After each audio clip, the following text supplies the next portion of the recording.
Olá, tudo bem? Esse é o Mente e Coração. Espero que você esteja caminhando bem.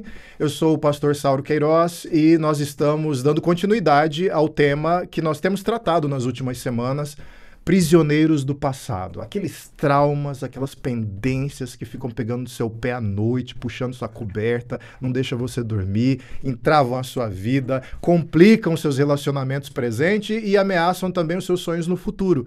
Mas tem jeito de se libertar disso, ou pelo menos de lidar melhor com isso. E como a gente sempre faz, eu costumo trazer um especialista na área, e no caso aqui é a Cris Fernandes, psicanalista, certo? De Sorocaba ou foi morar em Sorocaba? Cris, bem-vinda, tá? Muito obrigada, viu? Obrigada pelo convite. Não sou de Sorocaba, natural de Sorocaba. Eu sou de Cordeirópolis. Cordeirópolis, Isso, sei onde é. Natural de Cordeirópolis e só saí de lá para me casar. Então, hoje estou em Sorocaba, uma cidade que me acolheu muito e gosto muito de lá. Foi sequestrada pelo Arthur, Fui. né? O Arthur que está aqui nos bastidores, né, Arthur? Que a gente já conversou antes, aliás. Você vai ver um outro programa gravado pelo Arthur. E então a Cris sai de Cordeirópolis, vai para Sorocaba. E a transição foi fácil? Foi difícil? Cordeirópolis é bem menor que Sorocaba. Muito menor, né? Na verdade, eu acredito que Deus foi colocando ali um preparativo, né? Um preparatório para Sorocaba. Eu fui para Santa Bárbara do Oeste antes, que é a cidade onde o Arthur nasceu. Meu marido é pastor, então ele pastoreou Santa Bárbara do Oeste e depois nós fomos para Sorocaba. Então foi um upgrade, né? Aos poucos, em doses ali homeopáticas. Tem filhos? Tenho dois filhos. Tenho a Júlia, de 20 anos, e o Vitor, de 14 anos. Está quase completando 15. Eu também tenho um casalzinho. Uma de 8 anos e o outro de 6 anos. E eu fico pensando nas aventuras que você já passou e que eu ainda vou ter que passar. E aí eu queria muito ouvir de você, Cris, que vai ficar tudo bem. Vai ficar tudo bem, Cris. Depende como foi plantado, né?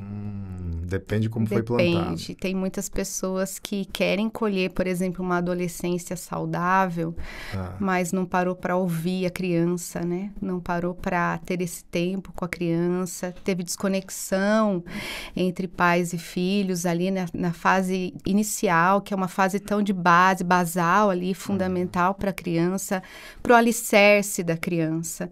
Na adolescência pode ter um pouquinho mais de problema, mas não é impossível você resgatar sempre a tempo. Assim, a gente vai conversar sobre o passado dos outros, mas antes eu quero conversar sobre o seu passado. Okay. Mas já aproveitando essa deixa aí, é realmente um bicho de 7 cabeças? Uma quimera? Tipo, decifra-me ou te devoro? A idade da adolescência dos nossos filhos? Ou é mais fantasma? Dá para lidar com alguma calma ou graça? Calma e graça. Os dois. Calma e graça. Quando a gente pega a teoria psicanalítica, por exemplo, a gente observa o seguinte, que na infância, os pais, imagine que eu sou o pai e a mãe aqui, eu estou dando base para a criança. Então, ela caminha nesse ambiente, há uma fusão ali, uma relação simbiótica. Por isso que o ambiente que a criança é formada, ela é fundamental para a vida adulta da criança, não só a adolescência, mas se ela vai ser um líder ou não, se ela vai ter cargos de liderança ou não, por exemplo, numa empresa. Isso depende muito de como a criança ela foi tratada dentro desse ambiente. Se é um ambiente hostil, se é um ambiente de paz, como que se resolve conflitos ali? O que acontece na adolescência? Existe a criança, ela começa a fazer uma disfusão das características do pai e da mãe. Ela quer buscar a sua própria identidade. E é natural e é normal, só que isso causa muito estranhamento. Eu me lembro... Nos pais. Nos pais. Eu me lembro... Eu tenho um casal, né? E eu me lembro que a Júlia, nessa fase da adolescência, ela sempre gostava muito de abraço do Arthur, do pai. Nessa fase da adolescência, o pai tocava nela, ela repelia, ela não queria o abraço do pai. E o pai não sabia como lidar com isso. E um dia nós precisamos conversar. Olha, não é que ela não te ama mais. É que agora ela está vendo o corpo dela, a transformação do corpo dela. Você precisa dar um tempo para que haja um retorno. Né? Às vezes, isso causa um grande estranhamento para os pais. Eles não sabem muito bem o que fazer. Essa separação de buscar a sua própria identidade assusta os pais, porque às vezes algumas coisas, quando não foram muito basadas, elas passam a não fazer mais sentido para o adolescente. Fé, por exemplo, né? Há muito impasses, partidos políticos, né? A gente começa a perceber que o filho não fala assim para tudo e não tem as mesmas características, muitas vezes, de pensamento dos pais. Nesse ponto, né? O que pode acontecer? Uma desconexão, uma separação, né? Essa separação ela pode ser momentânea, você pode se encontrar com esse adolescente quando ele sai um pouco da adolescência. Tem uma música que eu falo muito para os meus pacientes, que é aquela música da Sandy, que fala: tenta me reconhecer no temporal, me espera, né? Espera. Né? Espera, porque o temporal vai passar e você vai reconhecer esse adolescente novamente, esse jovem novamente, aí vocês podem se tornar grandes parceiros. O que é uma relação saudável, Sauro? É isso daqui. É quando o pai e a mãe funcionam como um farol, entendendo que o filho ele vai sair. E é bom que saia. É bom que ele tenha independência, é bom que ele comece a ter a sua própria identidade, mas olhando para o pai, para a mãe como um farol, como um conselheiro, não como alguém que quer levar como um cabresto para lá e para cá. Agora, você está descrevendo aí um casal de pais que me parece que tem um mínimo de segurança ou de maturidade para essa espera que você está falando. E se os pais também passaram pela sua vida, pela vida deles, sem lidar direito com as próprias questões deles e agora estão diante desse adolescente? Ótima pergunta. Eu vou contar para você uma dinâmica que eu fiz com o meu grupo de adolescentes lá na minha igreja. É um grupo mais ou menos de umas 60 pessoas, mista, né? Bem homens, meninos e meninas. E eu pedi para que eles, no retiro, escrevessem as palavras que eles mais ouviam dos pais. Note que eu não coloquei ali se eram palavras positivas ou negativas, ok? Poderia ser tanto positivas como negativas. O resultado daquilo foi assustador. Seu cabelo é ruim, você é um burro, sua irmã é melhor que você, você não é inteligente. Então, palavras que foram colocadas ali dentro daquele ambiente que marcaram aquele adolescente. E a liderança ficou muito assustada com isso. E me procurou depois, falou assim: olha, você precisa falar com os pais desses adolescentes, porque alguma coisa está errada, como é que pode isso acontecer? Falei, então eu vou falar com esses pais. E eu fiz a mesma dinâmica, Sauro. A mesma. Pedi para que esses pais falassem para mim, escrevessem num papel quais foram as palavras que eles ouviram dos pais deles, que mais marcaram. Eram as mesmas palavras. Olha, foi uma espécie de herança maldita passada de... Então... E assim, o nosso... Talvez entrando um pouco no tema, o trauma ele acontece muito dessa forma. Ele é passado de geração a geração. E então, quando você tem um ambiente hostil, você replica coisas, e eu vejo e ouço isso de muitos pacientes e de muitas pessoas da minha igreja, homens de 50 anos, mulheres de 60, dizendo assim: eu me tornei a pessoa que eu menos queria. Meu pai batia em mim, ele foi agressivo comigo a minha adolescência inteira, e eu não consigo me controlar. É mais forte do que eu, porque foi o ambiente que ele foi criado. É um ambiente comum para ele. é uma zona onde ele se comporta ali, é uma característica que ele é confortável para ele. É difícil a gente entender que é confortável sendo nocivo, mas ele vai replicando isso nas próximas relações dele também. Às vezes procurando parceiros que são tóxicos, nocivos para eles também. Por isso que a terapia ela pode ajudar a pessoa a ter alguns insights e entender essa repetição. E quando isso acontece é maravilhoso. Você sabe, Cris, que na teologia, nossa teologia reformada presbiteriana, né?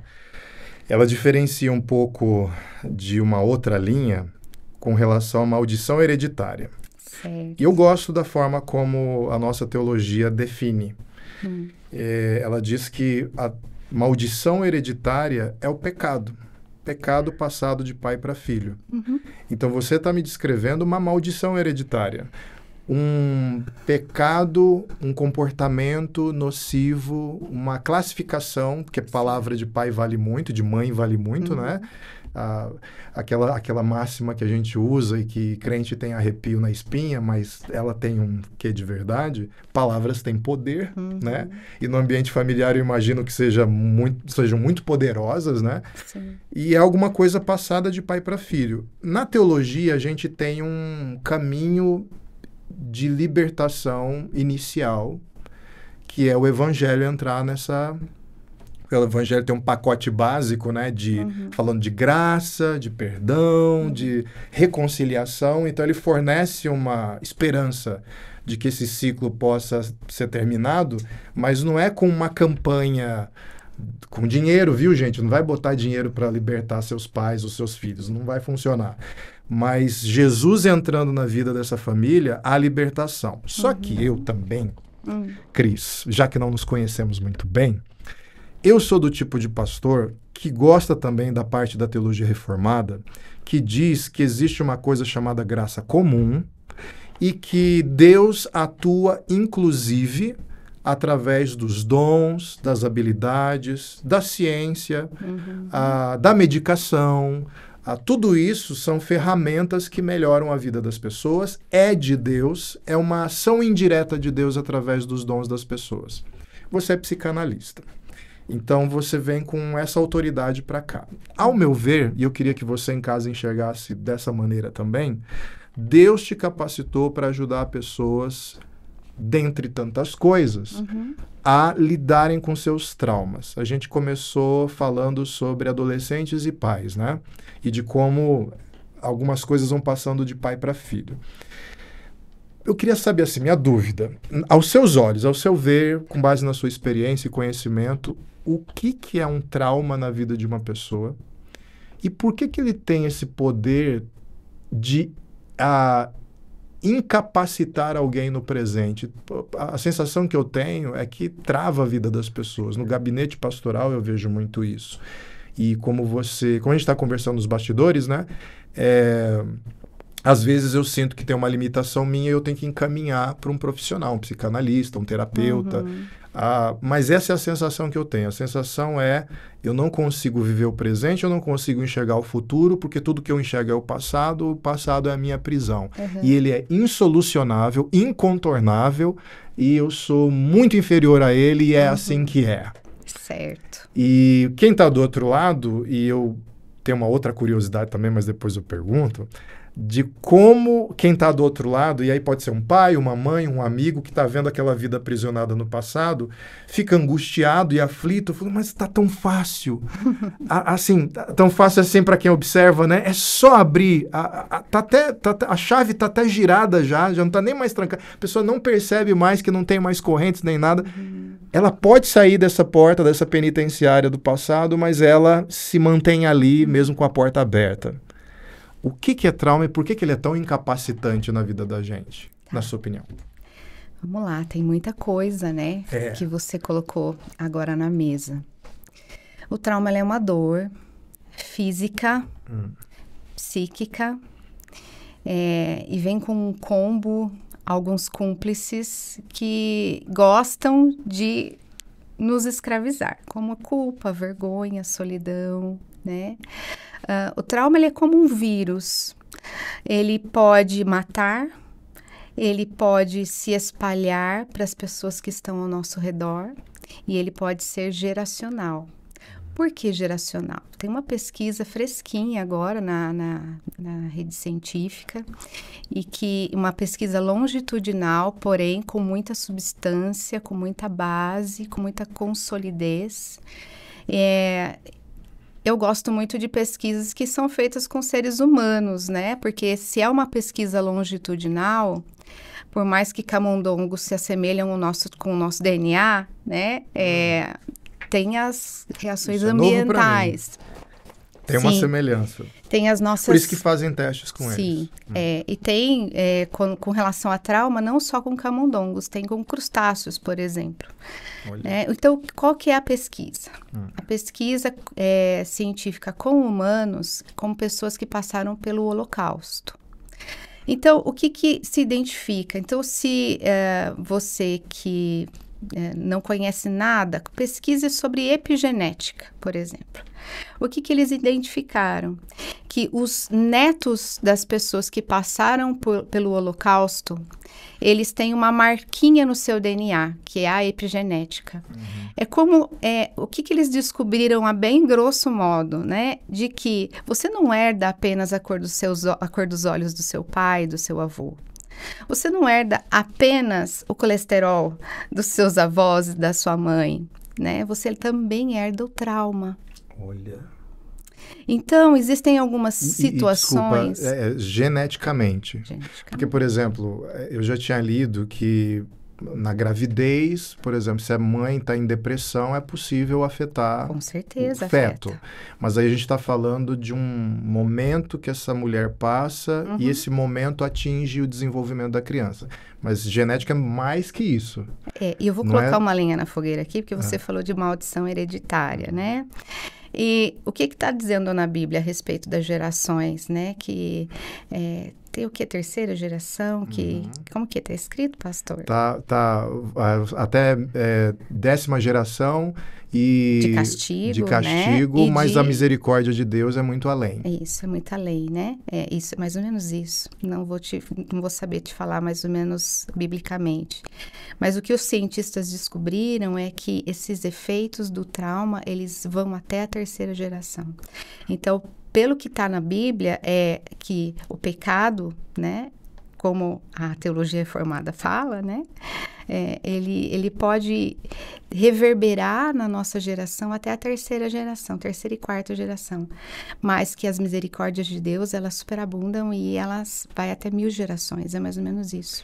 Então, eu estou falando de Bíblia, mas eu estou falando de uma ciência fresca que comprova que os pecados dos meus avós, os traumas dos meus avós reverberam em mim.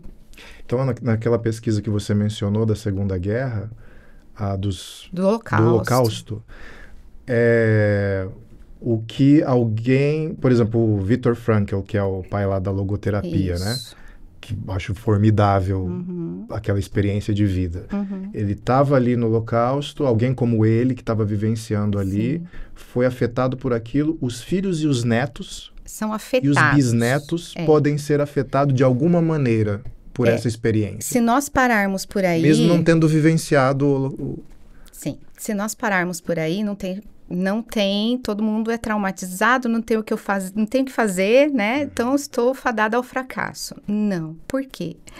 Da mesma forma que você tem propensão a diabetes, propensão a colesterol, e você leva uma vida saudável, e você descobre isso, e você muda, né, o seu estilo de vida. Por isso que esse processo de santificação, ele é muito importante quando a gente fala sobre teologia, porque eu nunca, assim, quando eu me converti, eu não entendia muito bem essa coisa de ser nova criatura e as coisas velhas ficaram para trás e os meus traumas, eles continuam aqui comigo. Se eu tenho Jesus, os meus traumas, então, deveriam se diluir na graça de Deus e eu não sentir absolutamente mais nada. E por que eu sinto? Né? Então, eu fico com aquela dúvida no meu coração. Peraí, será que Deus me ama? Será que eu sou crente mesmo? Será que eu perdoei o meu ofensor? Se isso está sempre diante de mim. Então, eu funciono mais ou menos como um passarinho dentro de uma gaiola, como você mesmo trouxe essa metáfora, só que a gaiola está aberta e eu me sinto mais confortável dentro da gaiola e com medo de sair. Então, o trauma, ele funciona mais ou menos assim. Ele pode mudar a minha genética, ele pode mudar a minha fisiologia, ele pode mudar o meu comportamento, ele pode mudar o comportamento das pessoas que estão ao meu redor, e ele pode ser passado, sim, de pai para filho, né? E ele pode ser geracional. E eu posso sentir e ter sensações que eu não consigo explicar. É como... E as pessoas colocam, né? Vamos colocar tudo no temperamento. Ai, mas eu sou melancólica. Eu sinto isso com muita veemência, né? Eu trago isso para o coração. Mas quando você senta num consultório, né? Numa clínica de terapia, e você vai observando a história da minha família e vai fazendo um mapa genealógico da minha família, você vai observar muitas repetições. Cris, desculpa te interromper. Eu estava ficando incomodado, então, Êxodo 20, dá para a gente ter o versículo correto. A referência aqui, certa. A referência correta. Sou Deus zeloso que castiga os filhos pelos pecados de seus pais até a terceira e quarta geração daqueles que me desprezam, mas trato com bondade até 1000 gerações. Você acertou metade, eu acertei metade. Pronto, até 1000 gerações aos que me amam e obedecem aos meus mandamentos. Agora, isso que você estava falando é muito interessante porque eu não sei se é geracional, não sei se é de agora, se é de antes, sempre foi assim, mas há uma tendência... Há duas coisas que eu observo, eu não sei como é que isso chega para você. Os pais, quando tá tudo dando certo, é meu filho. Quando tá tudo dando errado, parece que esse filho chegou com uma nave alienígena e ele é um desconhecido, nasceu de chocadeira, como dizia antigamente, né? Tipo, não tem nada a ver comigo, isso aí não sou eu não passei isso, então eu desconheço essa geração, isso é um ser diferente. Os filhos, por sua vez, acham que a humanidade nasceu agora, com eles, né? Então não há nada, talvez um pouco desse movimento que você mencionou de eu preciso me encontrar e eu preciso me afastar dos meus pais. Então esse afastamento talvez possa até ser, não tem nada meu lá, eu sou alguém totalmente diferente. Mas chega uma hora que me parece, pelo que você está falando, que tem que haver uma real. Eu sou filho de alguém, eu tenho uma história com pessoas que me acompanharam desde a infância, eu sou uma pessoa, um indivíduo, e eu preciso lidar com essas duas coisas. Eu tenho coisas que são minhas, mas também tem coisas que me foram legadas, que eu não pedi para acontecer, mas aconteceram e eu tenho que lidar com isso. E que talvez eu comprei. Pode ser que eu tenha comprado algo. Vou dar um exemplo para você, tá? Vamos imaginar que minha mãe não se dá bem com a família do meu pai. E não gosta da sogra, e ela começa a falar da sogra para mim, que sou filha, tá? E eu começo a comprar as dores da minha mãe. Ela passa a ser minha. Com isso, eu passo a ter raiva da minha avó. Tá? Então, funciona mais ou menos assim. Eu acabo comprando dores dos meus pais, muitas vezes. Ou escolhendo um dos genitores. Né? Quando a gente está falando sobre família nuclear, né? Mas isso a gente pode colocar isso no ambiente social também. E a gente acaba comprando provocações que não são nossas, traumas que não são nossos, dores que não são nossas. E a gente coloca isso como se fosse nossa. Se tornam nossas. E a bagagem, ela vai ficando muito pesada, a mochila vai ficando muito pesada. Qual que é o processo de você separar o isso daquilo? Bagagem é a terapia. Então, vamos lá. Eu sou uma pessoa com traumas coisas que aconteceram na minha vida e me traumatizaram, geraram essa dor física e psíquica que você mencionou.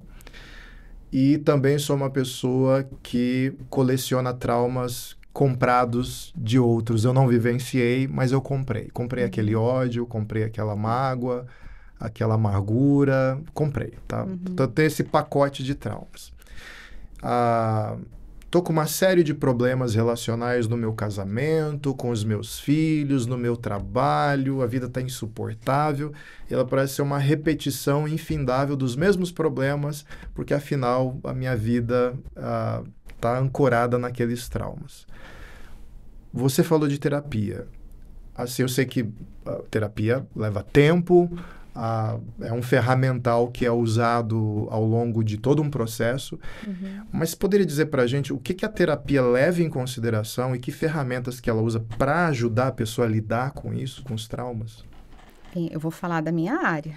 Óbvio. Né? Porque terapia hoje, ele é um jargão genérico, que pode ser, né? Chega na minha clínica pessoas que passaram por N terapias que não tem fundamento e não tem base científica nenhuma e aquela terapia de cursinho de vem aqui, fique um mês aqui com a gente, EAD.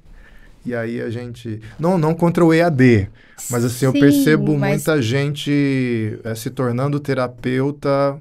Ou não é chamado de terapeuta, mas, sei lá, especialista comportamental ou diversos outros títulos, com cursos de um intensivão, um curso de um mês, e aí sai com um diploma especialista em pessoas. E pode causar mais traumas ainda. Pode causar mais traumas. Eu já atendi, por exemplo, algumas pessoas que passaram por algumas terapias que não deu conta de fechar a ferida, só abrir.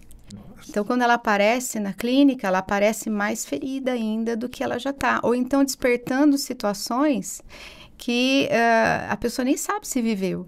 Olha, eu estou vendo aqui que você passou por um trauma e um abuso infantil, muito provavelmente, mas espera aí, quem sou eu, né? Então, vou falar sobre a sua área, a minha área, que é a psicologia e a psicanálise, Isso. né? Primeiramente, a terapia ela pode ser um grande momento em que você pode ser ouvido. Nós somos atravessados o tempo todo pelas opiniões das pessoas. E nós não temos um ambiente de segurança para ser ouvido, para falar. Então, esse ambiente de acolhimento, ele é muito importante para um terapeuta. Proporcionar ali um novo nascimento, um útero, para que aquela pessoa possa vir ao mundo, tá? E para que ela possa se ouvir. Conforme você vai falando, você vai percebendo o emaranhado das coisas que você trouxe, né? Eu sou aquilo, eu tô assim, eu tô assado. Então, ela vem com esse novelo de lã, tudo emaranhado. E ela não sabe realmente o que é dela. E ela não conhece as repetições. É fácil para nós que está de fora falar assim, é uma repetição. Mas a pessoa que está dentro, imersa na sua vida, no seu cotidiano, na sua rotina, ela não percebe que se os pais fizeram um mau casamento, ela fez um mau casamento porque ela está repetindo. Ela não percebe É um ponto isso. cego. Ela não consegue enxergar. E na terapia, ela vai se ouvindo nesse ambiente acolhedor. Por isso que não é uma conversa de bar. Não é uma conversa de um café com um amigo, é uma conversa especializada, onde você, né, o terapeuta, vai deixando vários balões suspensos aqui e vai te ouvindo. E num determinado momento, ela vai fazer uma pergunta para esse paciente, para esse cliente, né, dependendo da forma como esse terapeuta chama, que vai fazer sentido para ela. Note que eu não estou falando da minha opinião. Um bom profissional não coloca o seu conteúdo na sessão, porque aquele conteúdo não importa. Então, a minha opinião pouco importa nesse momento. Note que quando a gente conversa com uma pessoa, muitas vezes a gente não quer um diálogo.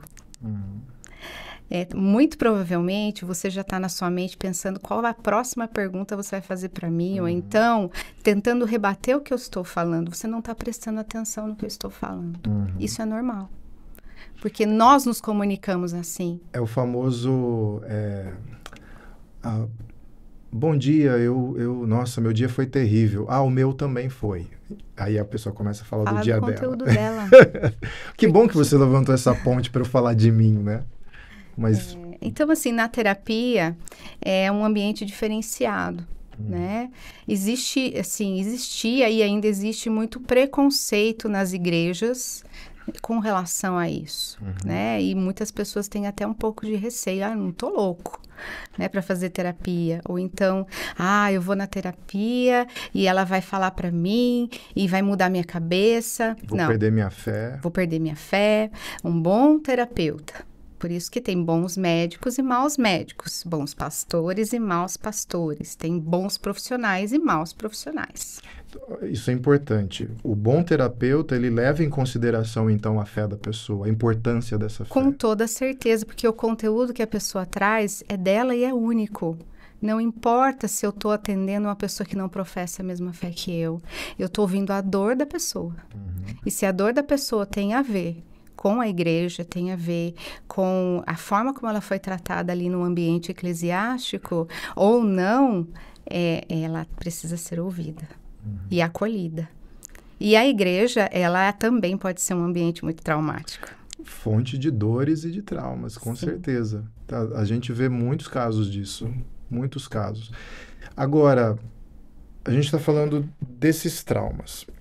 Eu tenho uma pergunta para você sobre trauma. Essa dor física, essa dor psíquica, você precisa acolher essa pessoa, pelo que você me falou. Se eu estiver falando alguma bobagem, você me interrompe, tá? Se eu estou entendendo direitinho. A gente acolhe essa pessoa sem julgamento, ou suspende o julgamento, né? Julgamento vai ter. Talvez de uma forma não intencional. Isso, né? Tipo, eu ouvi uma coisa que me espantou. De repente pode rebater com os meus valores. Mas ali ela não precisa ser verbalizado, porque o conteúdo da pessoa o que interessa é o que interessa naquele momento. Trauma na sua área, ele é o quê? Ele é resolvido? Aniquilado, ele sempre existe e o que acontece é que eu aprendo a lidar melhor com ele.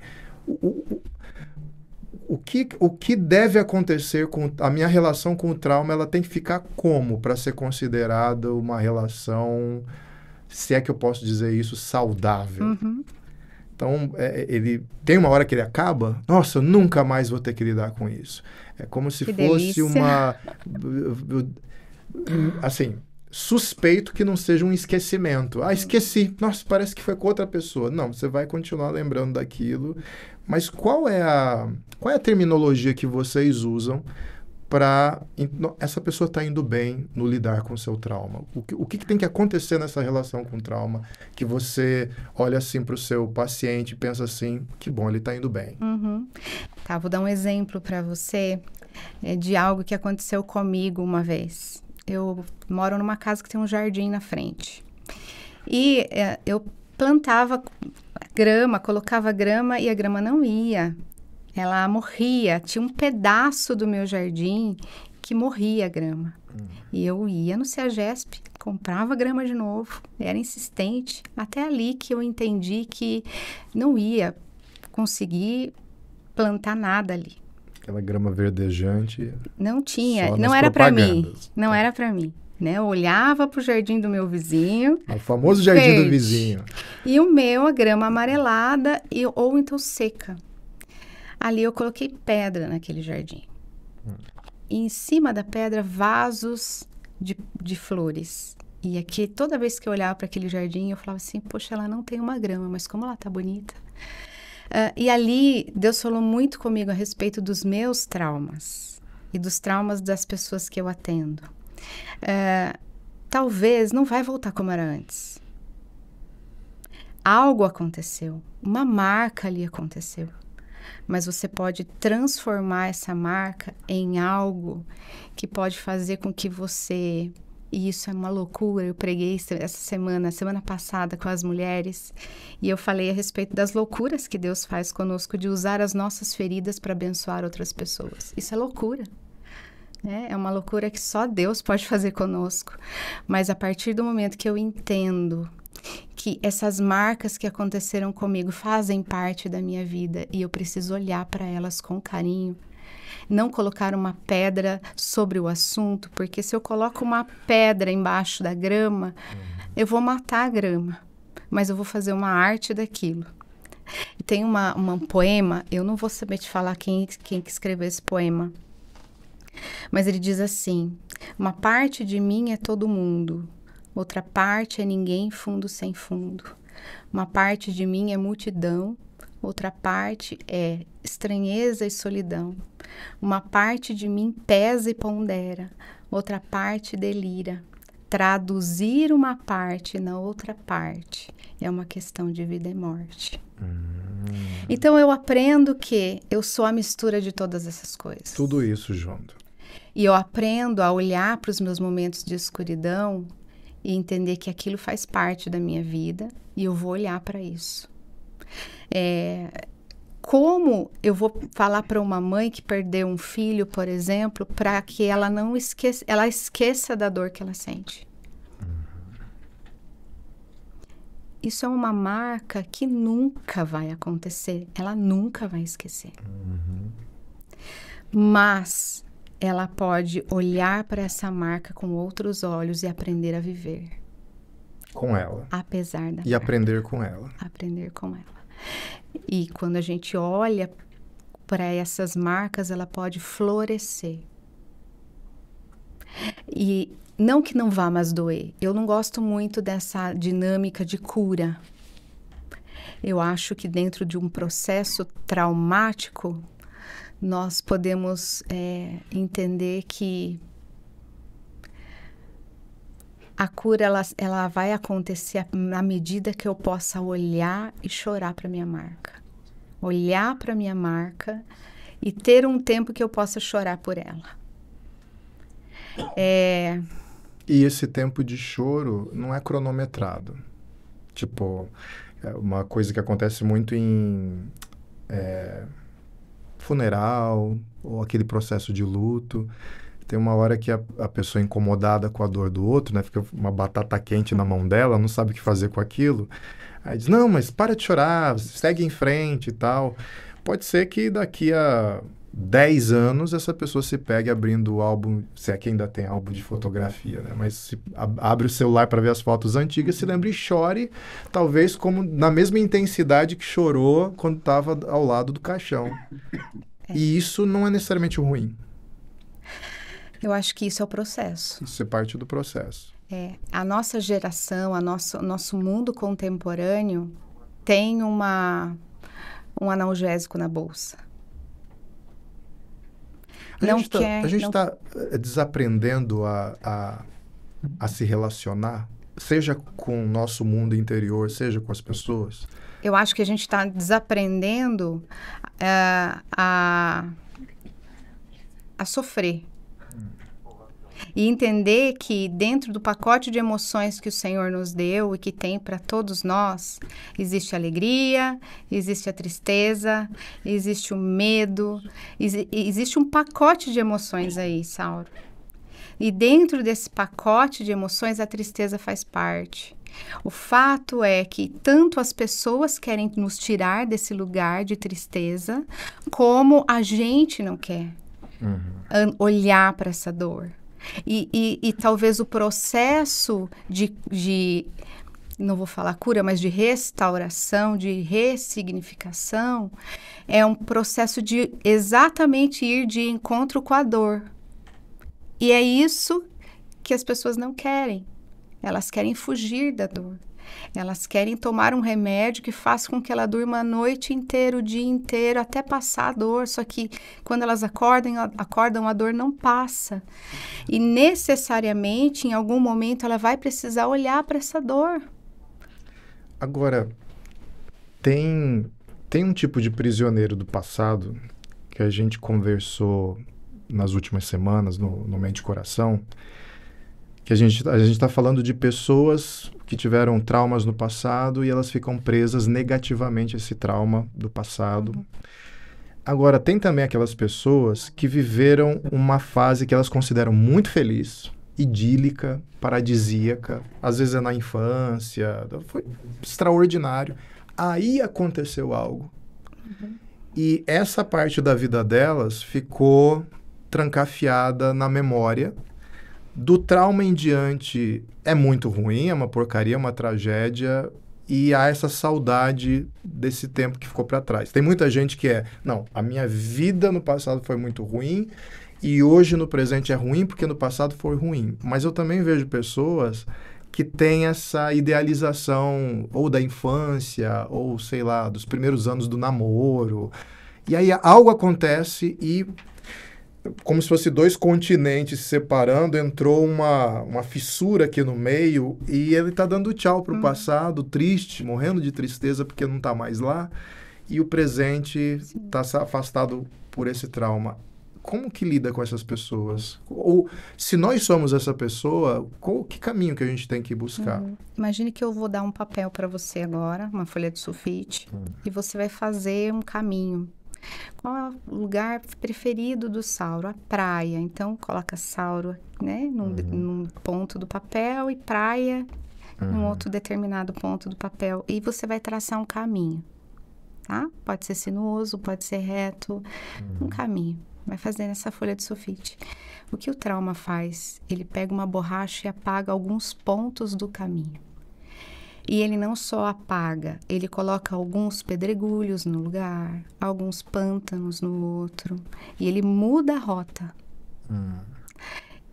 O que acontece quando a gente tem um TEPT, né, que é o transtorno do estresse pós-traumático, né, e desenvolve outros tipos de transtorno por conta desses caminhos que foram apagados? É olhar para esse papel, Sauro, e entender que esse caminho sempre esteve ali. A gente não tem capacidade de entender que ele foi colocado ali. Essa é a condição. Eu só tenho esse caminho. Então, dentro desse processo terapêutico, nosso papel como terapeutas é mostrar que existem outros caminhos para você chegar à praia. E que não é o fato de você ter acontecido tudo o que aconteceu com você que vai acontecer novamente. Então, é trazer esperança para o coração e continuar com a pessoa para que ela tenha repertórios diferentes, tá? Então, como, por exemplo, a pessoa ela foi abusada na infância sexualmente. Muito provavelmente, essa criança que agora é adulta, ela tenha problemas com a sexualidade. Algum tipo de problema com a sexualidade, ou não gostar de sexo, ou não conseguir ser tocada. Ou ter uma obsessão por sexo. Porque foi estimulada muito cedo. Então, algo aconteceu ali que mudou a rota natural da vida dela. Tá? Então, só que ela só percebe, ela acredita que aquela rota sempre existiu. Então, trazer um repertório para ela de como é o sexo, o que ela enxerga do sexo, como que ela enxerga que as pessoas pensam sobre isso, qual é a visão dela, até ela perceber que existem outros caminhos também e que seu esposo ou sua esposa não é o agressor que ela vê todo o tempo. Pode ser que ela não conscientemente não perceba, mas quando ela repulsa, né, ou quando ela procura algum artifício que possa favorecer o seu trauma, ela está, na verdade, refazendo aquela cena. Ela está reencenando aquela cena que traumatizou. E isso pode causar muita ansiedade no coração da pessoa. Então, por exemplo, se ela sofreu um ataque de ansiedade muito grande no volante, no trânsito, e isso traumatizou ela tem medo de pegar a direção novamente, né? E todas as vezes que ela pega a direção, ela sente sudorese nas mãos, a mão fica, né, gelada, trêmula, coração palpitando, parece ter uma mão na garganta que está sufocando. Ela sente as mesmas coisas que ela sentiu ali. Então, o que a gente faz dentro de um processo terapêutico? Existe um processo que chama atenção plena, que é trazer a pessoa para a realidade dela. Né? Ela está olhando para o passado, achando que ela vai fazer uma reedição do passado. Eu estou focada, prisioneira do passado. Então, eu tenho que trazer essa pessoa para a realidade. Vamos pegar o exemplo do trânsito. Como é que você está? Tem um posto de gasolina aí perto? Você consegue parar daqui 10 minutos no posto de gasolina? Então, você vai de posto em posto. Quantos carros brancos estão passando na sua frente? Você consegue contar quantas pessoas estão passando ao seu redor? Você consegue, por exemplo, tirar o foco atencional da dor nesse momento, tá, da prisão, e trazer você para a realidade? Isso é um processo, não é rápido, mas isso é plenamente possível. Tirar a pessoa, né? Imagina que os nossos pensamentos, ele é como um balão de gás hélio, que está cheio de gás hélio. Ele vai, ele sobe, e ele pode subir tanto que você perde o controle de puxar ele para você. O pensamento, ele tem esse poder, mas nós temos essa capacidade de segurar essa corda e trazer para a minha realidade. Peraí, tá? Eu estou dominando a situação aqui. Ok, eu consigo chegar no próximo posto. E eu vou tendo repertórios novos. Olha, eu consegui chegar até a minha casa. Eu consegui ir para o trabalho hoje. Parabéns, você conseguiu. Então, responde aquela pergunta anterior sua. É o processo? Então, eu percebo que o paciente ele está avançando no processo. Pode ser que todas as vezes que ela pegue o carro, ela vai sentir aquele tremor. Meu Deus, será que vai acontecer de novo? Porque eu tenho medo dessa reedição. Eu tenho medo que vai acontecer novamente. E eu fico inseguro com relação a isso. Mas dentro do processo, né, terapêutico, por exemplo, ele pode aprender novos repertórios, trazer esperança para o seu coração, refazer algumas coisas e perceber que consegue. Isso é maravilhoso. Ele não pega esse barco para o passado, né? Ele não embarca nessa viagem do trauma. Porque você falou transita. Você falou que ele está no presente, ele consegue ficar no presente. Mas ele transita para o passado, mas ele retorna. Isso se chama resiliência. Entendi. Tá? Então, vamos imaginar que ele vive aquelas coisas do passado, você falou a sudorese e tudo mais, mas ele não fica preso lá. Ele consegue voltar. É isso que você falou? Isso se chama resiliência. A resiliência, na verdade, é um processo, vamos imaginar que eu estou sentada aqui numa bola de pilates, né? Então, o que acontece? Ela é feita para isso, para resistir ao peso, tá? Então, ela deforma quando eu sento nela. Então, existe uma deformação, mas a hora que eu saio, ela volta ao seu estado original. Então, eu transito, eu vou lembrar, como você disse, a mãe vai olhar para a foto do bebê e ela vai chorar. E tá tudo bem chorar. Mas ela vai olhar que ela tem que fazer o almoço para o seu segundo filho que ficou, para o marido que vai chegar. Então, ela vai trazer isso, ela vai transitar lá, mas ela vai voltar.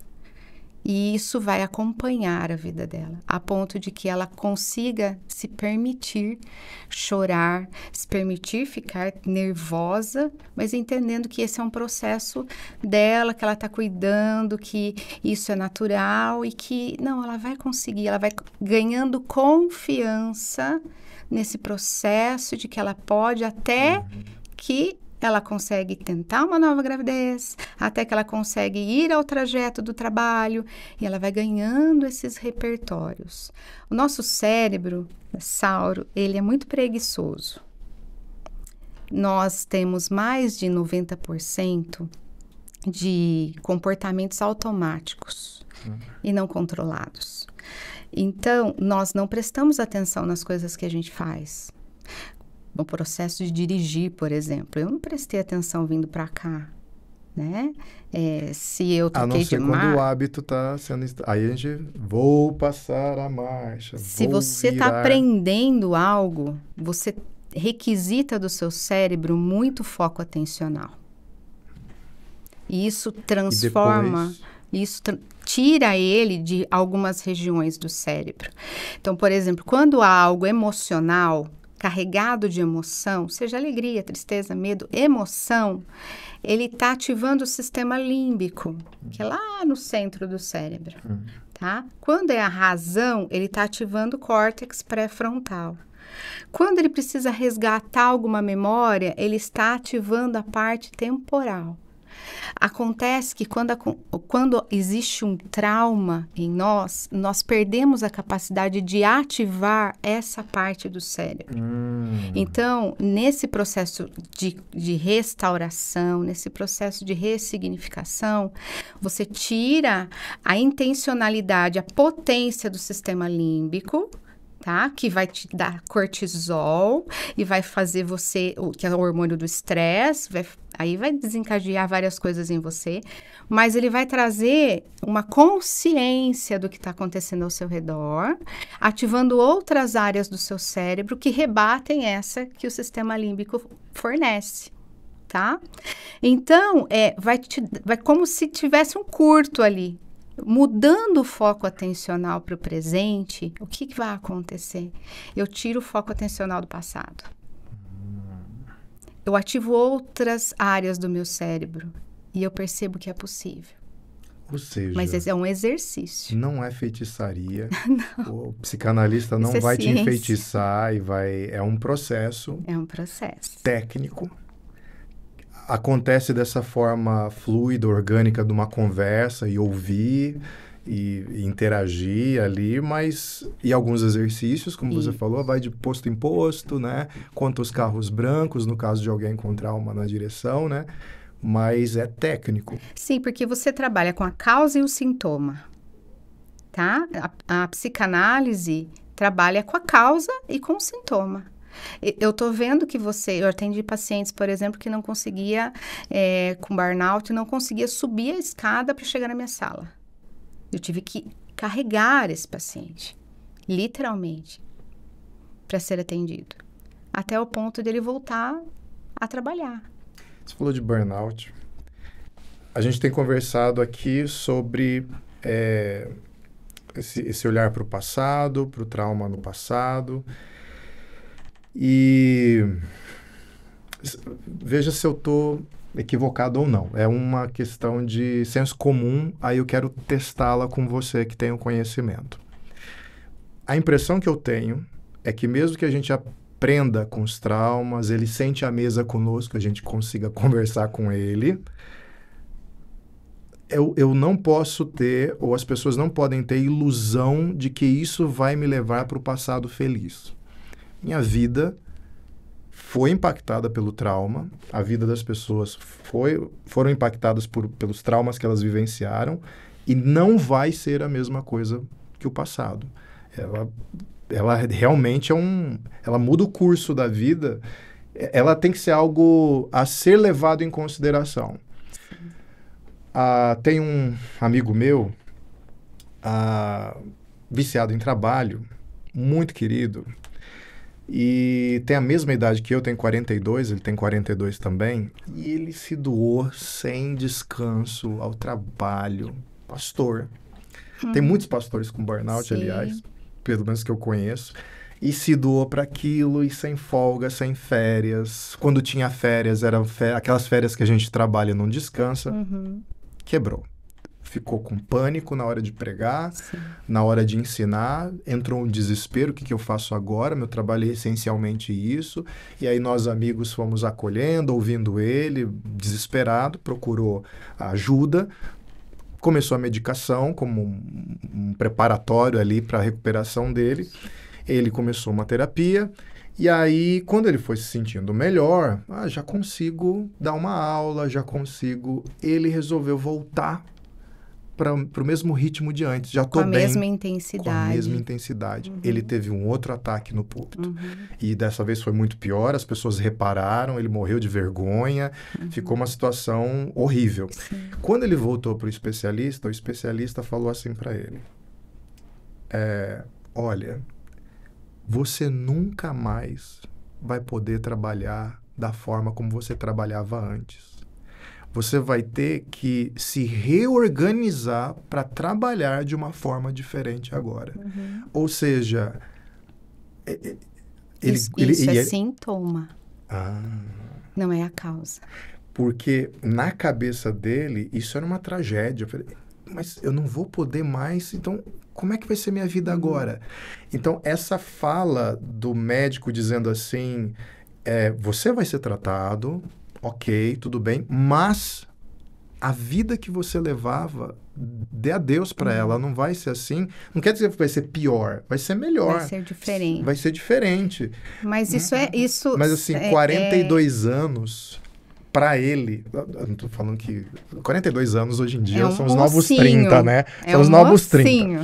Mas assim, para ele soou assim, tô na metade da minha vida. Certo. Soou uma tragédia, tudo que eu conhecia antes vai ter que... Então, e na terapia, esse processo de aceitar que aquilo não vai voltar mais, fez ele perceber que aquela queda no meio do caminho foi uma pedra que realmente mudou o curso da vida dele e ele vai ter que aprender a lidar com isso. Vai. Tem algumas pessoas que eu fico reparando nas conversas que elas ficam com essa ilusão.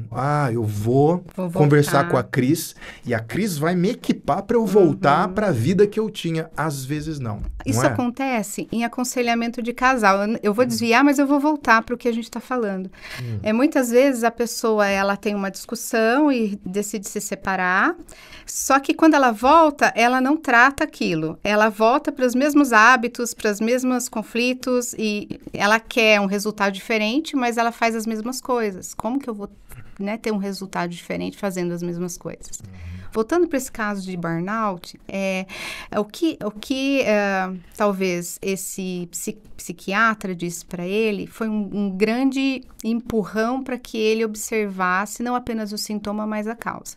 O que a psicanálise diz a respeito disso? Qual é a relação que ele tem com o trabalho? Como ele foi desenvolvendo ao longo do tempo a sua conexão com o trabalho, o que foi passado para ele do que é o trabalho. E eu vou te dar um exemplo meu, tá, pessoal. Eu tenho um pai, que ele trabalha muito. E ele escolheu o trabalho ao invés da família. Então, ele escolheu o trabalho, foi uma escolha consciente.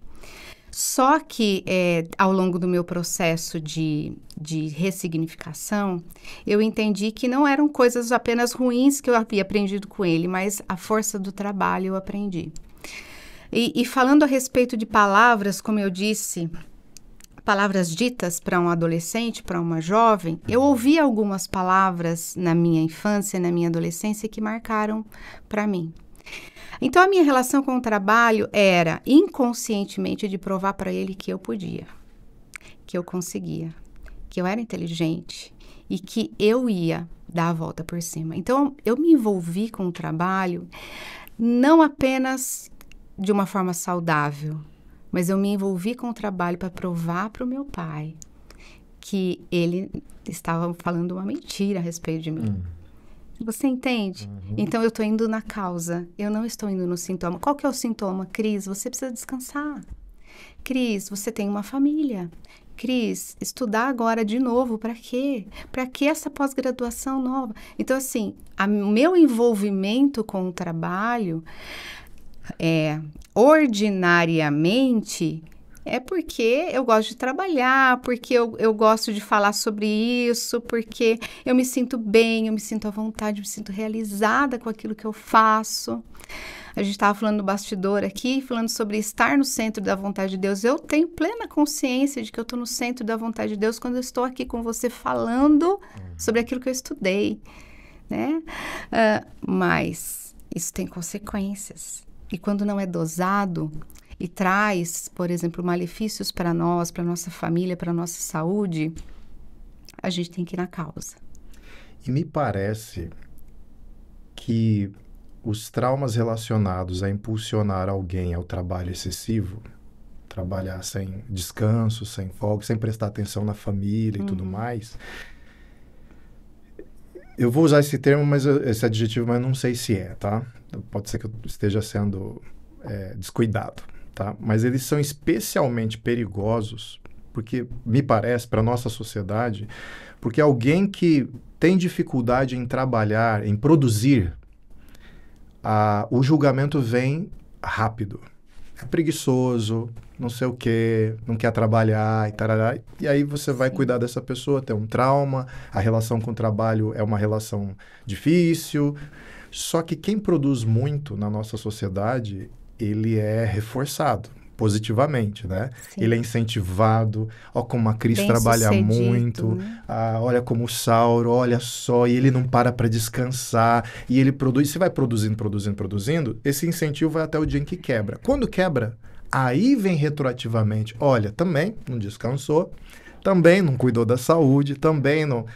Então, parece que um adia, esse tempo do julgamento e da quebra só é adiado, né? Para um chega cedo o julgamento, para outro chega posteriormente. Por isso, a mudança de comportamento ela é importante, porque quando eu passo por um trauma, eu supervalorizo aquilo que os outros dizem a meu respeito. Se eu estou trabalhando essa questão e você disser para mim algumas coisas que não diz respeito a quem eu sou, é só alguém que falou. Então, esse julgamento, se a pessoa é preguiçosa, eu sou uma família pastoral, né? Eu sou de uma família pastoral. Ela só me afeta se eu tenho alguma dúvida ali dentro. Então, por exemplo, existe você uma folga pastoral. Desculpa, você é de uma família pastoral. Né? Então, existe uma folga pastoral. Uhum. E se a gente não tiver muito bem certinho ali, levar a sério o nosso descanso, todas as pessoas que nos procuram têm alguma questão urgente. É urgente. Eu vou decepcionar pessoas, mas eu preciso olhar para mim. Eu preciso olhar para o meu descanso como algo que é prioridade para mim e para minha família. Eu preciso tirar férias. Se descanso não fosse uma coisa importante, não seria um mandamento para nós. O Senhor coloca ali para nós, você precisa descansar. E o descanso, ele tem sido negligenciado em todas, assim, inclusive na família pastoral.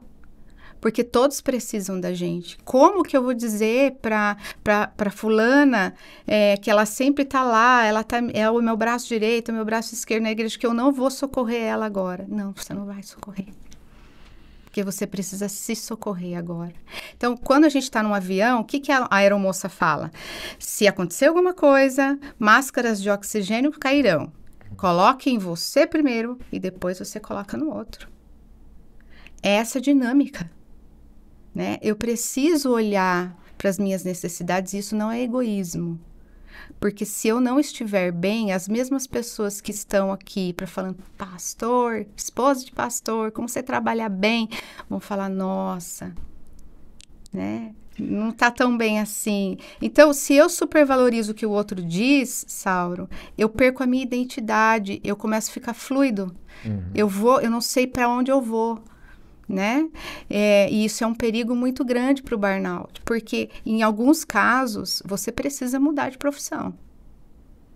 Você não consegue voltar para um ambiente estressor, ou então mudar de igreja, né? Se é o caso do pastor, que às vezes a igreja é muito tem um ambiente estressor, nocivo, e o pastor não está conseguindo, precisa mudar. Precisa sair desse ambiente. Se eu estou num ambiente que ele é muito estressor, e isso para mim está desencadeando muitas coisas, sendo elas da minha origem ou não, eu preciso mudar de ambiente. Tem tanta coisa. Tem tanta coisa. Acho que a gente vai precisar de uns 20 programas. Mas você falou uma coisa que me deixou curioso. Você falou que no avião a gente coloca a máscara para a gente se preparar para colocar no outro. O que te fez se interessar pelo trauma de outras pessoas? Porque a maioria de nós olha e fala, não, já tenho os meus, já tenho a minha lida, vou trazer dos outros. Mas essa criatura, esse espécime chamado psicanalista ou psicólogo, terapeuta, enfim, toda a gama, ele se interessa, se é vocacionado, ele se interessa pelo trauma dos outros, né? O que te fez se interessar pelo trauma dos outros? Pelos meus próprios.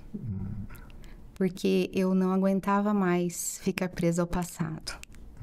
Então você já foi uma prisioneira do passado. Sim. E minha família sofreu com isso.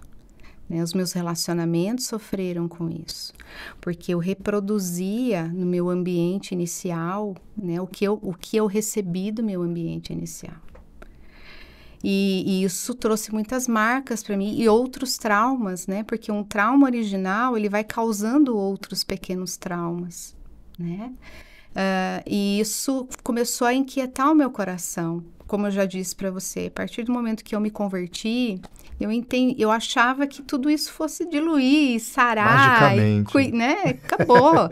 Eu recebi a Cristo como meu Senhor e Salvador, as coisas velhas ficaram para trás e tudo se fez novo. Peraí, Cris, não foi assim comigo e eu não sei se é assim com você. Eu não sei. Não é. Mas eu aprendi que eu precisava olhar para aquilo que eu mais temia. Eu precisava olhar para o meu agressor. Eu precisava passar por um processo de cura e restauração. E nós somos seres bio, psico, social e espiritual. Quando a gente olha apenas para uma vertente, somente para o bio, eu posso viver na academia, ficar bombado, malhado e ser um cara ou uma mulher totalmente emocionalmente desequilibrada. Mas a junção dessas coisas, dessas áreas na minha vida, e olhar para essas áreas na minha vida com cuidado, o que eu estou fazendo com o meu corpo, como eu estou me alimentando, ele é um templo do Espírito Santo, eu tenho uma mordomia cristã. Peraí, Cris, vamos então reduzir o açúcar? Vamos então fazer um exercício físico, psico? Peraí, como que está o meu passado? Quando eu enxergo, quando eu fecho, faz um teste, você aí de casa, faça um teste. Feche os seus olhos, pensa um pouquinho no seu pai e na sua mãe, por exemplo, e que eles estão de frente com você agora. Qual é a reação e a sensação do seu corpo? É de ir ao encontro deles e abraçá-los ou de repulsa? Essa é uma pergunta que não tem como enganar, né? Quando, na solitude do seu mundo interior, você tentar responder... Você pode talvez responder para outras pessoas aquelas respostas gerais, né? Claro, dá sim. Mas você consigo mesmo imaginar uma cena assim, se há alguma pendência séria, fica difícil. Então, eu trabalho o meu psico, social, como que eu me relaciono com as pessoas? Eu paro para ouvi-las? Será que eu estou destilando a minha amargura e o meu veneno nas pessoas? Social e espiritual, como é que está a minha vida com Deus? Bem, as pesquisas, existem muitas pesquisas americanas a respeito disso. O Brasil, infelizmente, não gasta tanto recurso assim com pesquisa, mas os americanos fazem muitas pesquisas na área da psicologia, muitas. E existem muitas pesquisas falando a respeito do poder da oração. E como o cérebro, através da neuroplasticidade, criando novos caminhos. Lembra do pântano que eu coloquei, da folha de sulfite? O nosso cérebro, ele vai criando novas sinapses através da oração. É comprovado cientificamente. Se você não acredita na fé e acredita na ciência... Eu exulto com isso, porque é uma coisa que eu repito bastante lá na igreja, de que qualquer profissional da saúde sério, hoje em dia, leva em consideração a espiritualidade e a fé. Precisa. Ele não descarta, ele vai incentivar, ele vai motivar a pessoa a buscar esse caminho.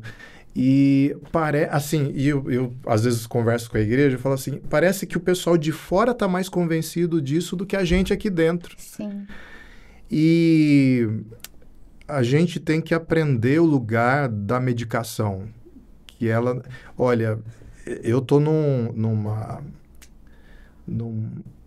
eu não gosto... Não é um beco sem saída, é encruzilhada, né?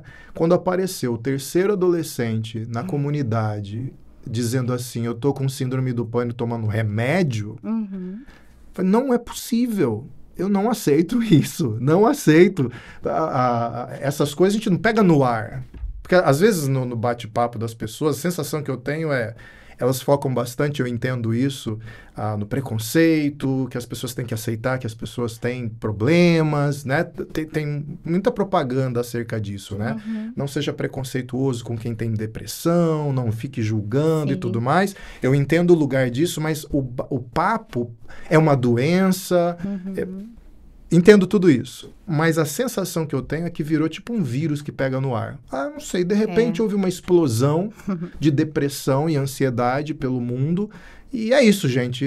Vamos, não culpe, é uma doença, e eu não quero cair na cidade e falar, antigamente as gerações antigas tinham os seus próprios problemas psicológicos, né? Talvez não fossem exatamente os mesmos, mas tinham problemas também. Mas esse novo adolescente chegando e dizendo, estou tomando remédio, me incomodou tanto. Falei, tem alguma coisa errada. Por que te incomodou? Me incomodou porque eu li um livro do Ricardo Barbosa que traduz esse incômodo. O Ricardo Barbosa, ele escreve um livro, que eu agora esqueci o título é grande, é um livro fininho, que ele diz assim... Mentes transformadas, emoções redimidas. É alguma coisa assim. Eu acho que talvez pela tese você vai ter lido, inclusive. Ele fala assim, é estranho porque nós somos aqueles que cremos em Jesus e deveríamos ter esperança, deveríamos ter... E assim, o Ricardo Barbosa é um pastor muito sério, ele não é do tipo que vai jogar num cesto... as doenças mentais e enfermidades psicológicas com preconceito. Então, ele leva em consideração que isso existe e tudo mais. Mas por que a gente lida da mesma maneira que alguém de fora lida? Alguém de fora que eu digo que não tem a mesma fé. Por que a gente não consegue colocar em prática para trabalhar essa fé? Você falou de uma prática, por exemplo. A oração. Oração não adianta tratar como um comprimido. Peraí, deixa eu pegar um copo d'água, comprimido da oração, e eu vejo muita gente tratando dessa maneira. Pastor, já orei, não funcionou, ainda continuo ansioso. Falei, mas como é que você orou? Na hora do almoço, correndo e... Não. Ou então a pessoa fala assim, eu já tentei de tudo, só me resta orar. Exato. E eu sempre bato nessa tecla lá. Espiritualidade cristã é relacionamento com Deus. Relacionamento, essa forma de orar de comprimido é aquela conversa que a gente tem com o cônjuge no trânsito, em que ela tá falando, a pessoa tá falando a lista de supermercado e a gente tem que, peraí, tá buzinando e tudo mais. Eu tô com uma certa atenção ali, mas é uma atenção fracionada, né? Ou então no corre-corre da casa e tudo mais. Mas tem algum momento que um dos cônjuges vai se incomodar e vai falar assim, a gente não tem conversado. Como não? A gente fez a lista de compra juntos, no carro a gente conversou, a gente falou dos problemas do Juninho na escola e por aí vai. Não, eu quero conversar com você. O que a pessoa está pedindo? Eu quero olhar nos seus olhos, eu quero encostar em você, eu quero conexão e que você esteja presente. Orar, tem a oração rápida no trânsito, quase bati o carro, graças a Deus que não bateu. Tem o pedido de urgência, mas tem aquele sentar calmamente para conversar com o pai, ouvir a palavra. E isso se perdeu. Se perdeu para uma impaciência do tipo, quero resolver meus traumas. O médico falou que fé é importante, mas eu fui lá na igreja e não... Terceirizou, né? E pior ainda, com o advento dos cultos dopaminérgicos, né? Os cultos que é para te botar uma pilha mesmo, é feito para isso... A pessoa fica achando que eu tenho que achar um lugar onde no domingo eu saia assim pilhado, porque lá pela quinta, sexta-feira eu já vou estar em baixa de novo, eu preciso dessa dose de novo. Então não aprende a se relacionar com Deus. Isso me incomoda. E quando eu vejo que as pessoas estão... E aí, assim, eu ia falar tadinhas, né? Mas eu não gosto dessa palavra. Mas usei. Tadinhas. Porque me dá uma pena mesmo, dá uma... Assim, parece que tá tão perto, mas ao mesmo tempo tão longe, porque tem um componente aí, quem vem de fora da igreja, tudo é novo, eu estou aprendendo. Quem já se afirmou crente para a sua comunidade, para a sociedade, acha que não tem certos direitos, como de se entristecer, de se deprimir, de ficar ansioso. Só que ela está ansiosa, ela está deprimida, ela está triste. Então, ela não pode divulgar, porque afinal ela tem fé. E o pastor, e tá aí o Arthur que não vai me deixar mentir, vê isso. E boa parte do trabalho, nosso trabalho é aproximar dessa pessoa e falar assim, não tenha vergonha de assumir que você está ansiosa, de que você está deprimida, que você buscou, você leu alguns versículos e não funcionou. Mas deixa eu te ajudar, porque isso acontece. Aconteceu com um profeta Elias, aconteceu com outros personagens bíblicos, aconteceu, isso acontece. Mas aí que escapa um pouco do nosso know-how. Algumas dessas pessoas aceitam, outras pessoas não suportam a vergonha de há tantos anos eu sou crente, mas agora eu estou passando por isso, eu não posso assumir isso, e essas pessoas fogem. É um triunfalismo, beira um triunfalismo religioso. Exatamente. Né? E isso é muito nocivo. Mas, Cris, eu queria saber só mais uma coisinha. Você falou sobre os seus traumas que te fizeram se interessar pelo trauma de outras pessoas. Isso foi depois que você foi lidando com seus traumas e viu que dava para lidar com eles e quis que outras pessoas também lidassem da mesma maneira ou positivamente. Como é que foi esse seu envolvimento com a psicanálise? Ou você sempre teve essa ligação com as pessoas, uma empatia, uma ligação com elas? Como que se desenvolveu o interesse pela psicanálise e o interesse pela vida das pessoas nessa área que você trabalha? Eu fui uma adolescente muito problemática. Muito problemática. E eu tinha um senso de justiça muito grande. Então, eu era a justiceira.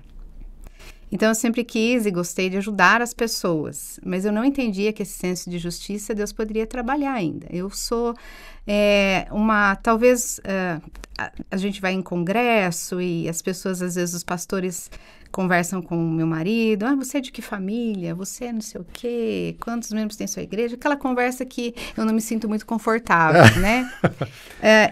Às vezes as pessoas falam, você é de que família? Eu falei assim, eu sou de Moabe. Eu sou uma moabita. Desculpa, eu chamo isso de credenciais. Quando um pastor vê o outro, parece ter uma obrigação de mostrar suas credenciais. E eu encontrei uma resposta para esse momento de desconforto. Porque uma esposa de pastor que não sabe dirigir coral, uma esposa de pastor que é crente, que é nova na fé. Quando eu conheci o Arthur, eu tinha apenas 1 ano na IPB. Eu vim de uma outra denominação, né? E eu não me achava digna desse cargo, né? Até o tempo que eu entendi que isso não eu sou esposa dele, né? E eu posso ter dons ou não com relação a esse ministério. E isso para mim tá tudo certo, tá tranquilo, porém o interesse, a partir do momento que eu conheci a Cristo e que Cristo começou a transformar a minha vida, veio pelo fato de que eu estava ferindo pessoas a quem eu amava. Isso me chamou a atenção. Não foi por mim. Quando eu comecei a perceber que eu feria pessoas a quem estava ao meu redor, pelo meu jeito de falar, pela minha agressividade, pela minha impulsividade, por esse senso de justiça, doa quem doer, eu vou dizer a verdade, né? De qualquer forma. Quando eu comecei a perceber que eu tinha dificuldades com isso, que eu não conseguiria sozinha, e eu comecei a buscar ajuda, eu percebi quantas coisas, né, as pessoas podem diminuir de intensidade de conflitos dentro da sua própria casa, se elas olhassem um pouco ao seu redor e percebessem o quanto seus traumas ferem pessoas que elas amam, que elas admiram, que elas querem estar perto, e essas pessoas acabam se repelindo dela, não querendo ficar perto mais, né? E às vezes até existe um afastamento, né, de pessoas que muitas vezes está ali junto com você, mas não quer estar mais, porque a amargura ela não se contenta em ficar apenas com você. Quando Noemi começa a chegar, falando em Moabe, né, lembrei aqui de Noemi, mas quando Noemi começa a chegar, ela volta de Moabe, ela vai para Belém novamente, as amigas começam: ai, Noemi está chegando, Noemi está chegando. O que ela diz? Não me chame de Noemi, me chame de Mara, que quer dizer amarga, porque a mão do Senhor pesou contra mim. Então, a amargura do coração dela, ela não se contentou em deixar só para ela. Ela fez questão de mostrar para as amigas que ela estava amargurada. E quem está amargurado faz questão de mostrar. Então, ela beira caminhos muito perigosos, como a vitimização, né? Como a exclusividade. Você vai ficar só comigo, né? Eu não vou dividir você com ninguém. A vergonha.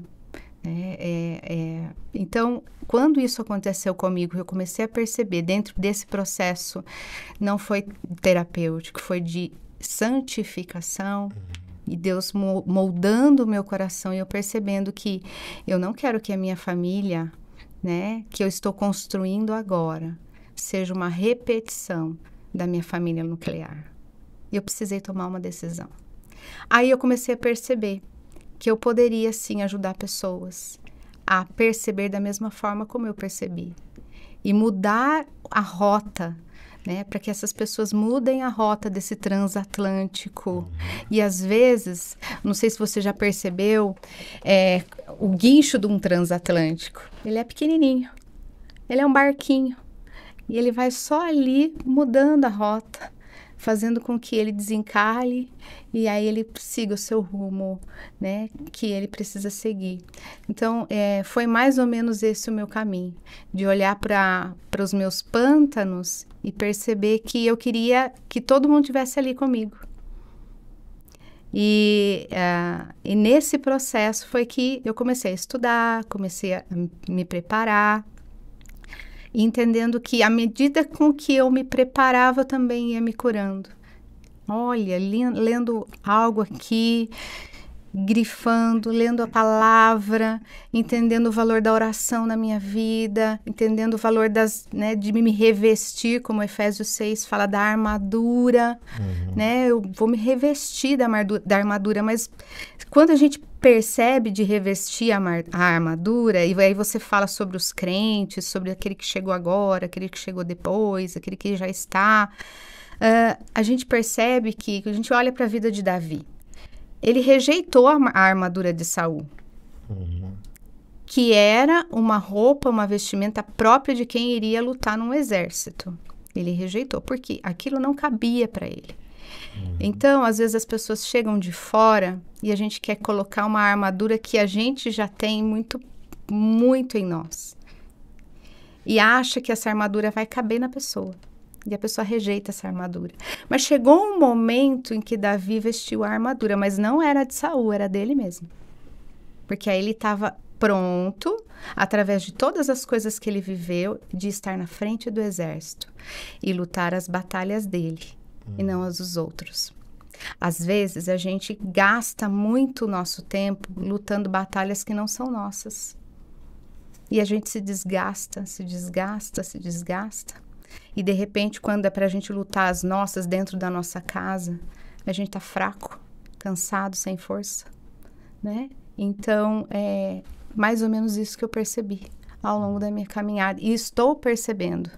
Porque nesse processo, né, de santificação, nesse processo de conhecimento, de autoconhecimento, a gente sempre se descobre e a gente sempre se modula, né? Então, é importante a gente parar para pensar sobre isso, porque existem pessoas que falam assim, eu estou há 30 anos na igreja, já sei tudo, né? Será?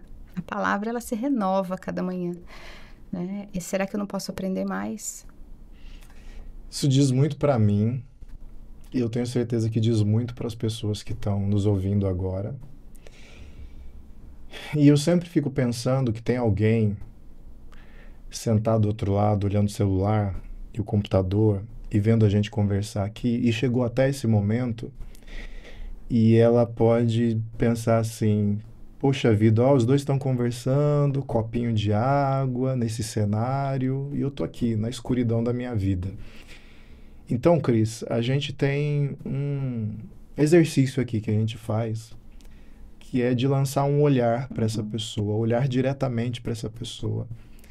E o nosso convidado falar alguma coisa que lhe venha ao coração, como que conversando diretamente com ela e dizendo algo que eu creio que é de Deus, que vai surgir aí no seu coração e na sua mente, que vai ser uma mistura de quem você é, das coisas que você sabe e daquilo que Deus quer dizer para essa pessoa.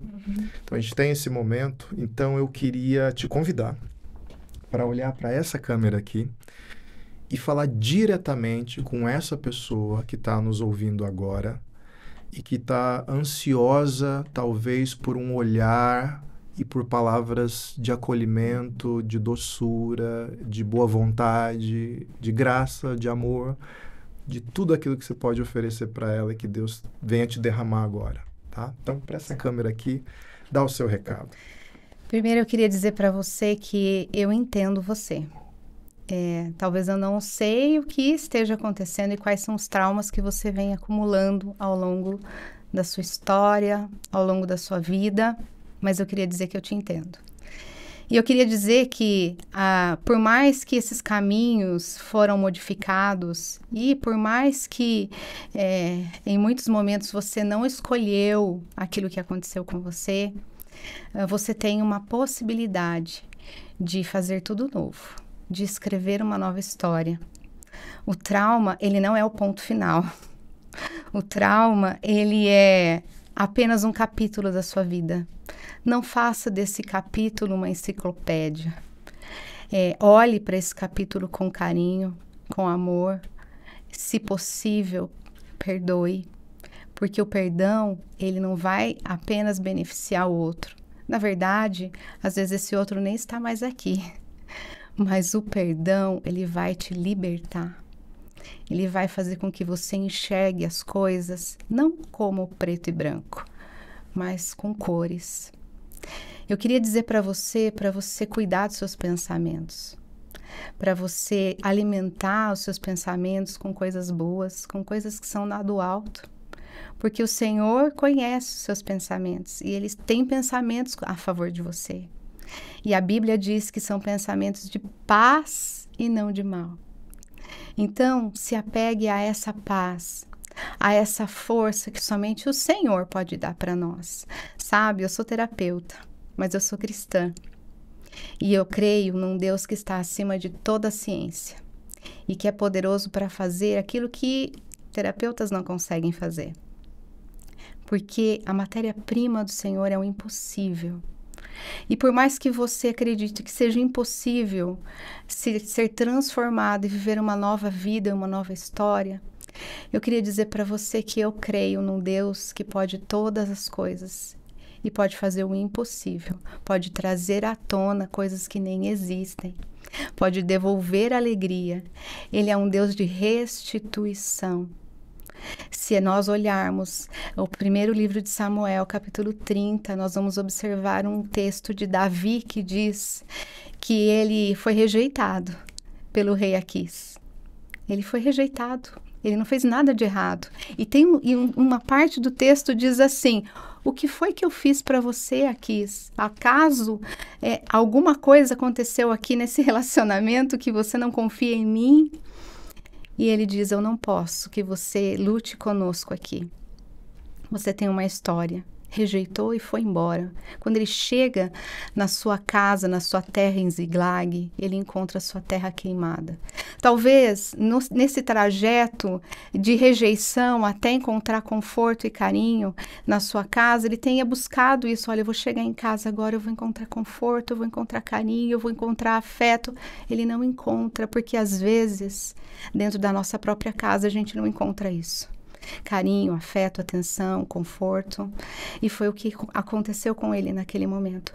Mas graças a Deus, pelas conjunções adversativas que diz assim: mas, né, contudo, porém, entretanto, todavia, nós cremos num Deus de mas, que pega a primeira oração, pega o primeiro momento da nossa vida e transforma esse segundo momento, fazendo um contraponto totalmente diferente. Mas Davi se renovou, se reanimou no Senhor. Então eu queria que você parasse e prestasse atenção nesses mas de Deus na sua vida. Eis que tudo se fez novo. O Senhor pode renovar a sua vida, a sua mente e o seu coração. Em nome de Jesus. Amém. Cris, muito obrigado, Amém. viu? Que bom, que bom. Olha, eu vou te chamar mais vezes, viu? Sei que Sorocaba pra cá não é tão simples de vir, mas vou te chamar mais vezes. Em nome de Jesus, foi muito bom. Tirei muitas dúvidas também, viu? Muito obrigado. Obrigado pelo convite. Ótimo. E quanto a você, lembre-se, se esse conteúdo serviu para a sua vida, curta o vídeo. Se você acha que ele vai servir para alguém que você conhece, que esteja passando por algum trauma ou sofrendo por causa disso, compartilhe o vídeo. E se você entende que quer mais desse canal, quer mais conteúdo, você quer se abastecer mais com informação e com palavra que te motive, você pode assinar o canal da LPC e eu deixo você com Jesus Cristo. Em nome de Jesus, no nome dele, eu queria muito que você olhasse para a vida com outros olhos e eu espero que esse nosso programa te sirva como uma ferramenta, uma ajuda para você, ok? Grande abraço, Deus te abençoe e até breve.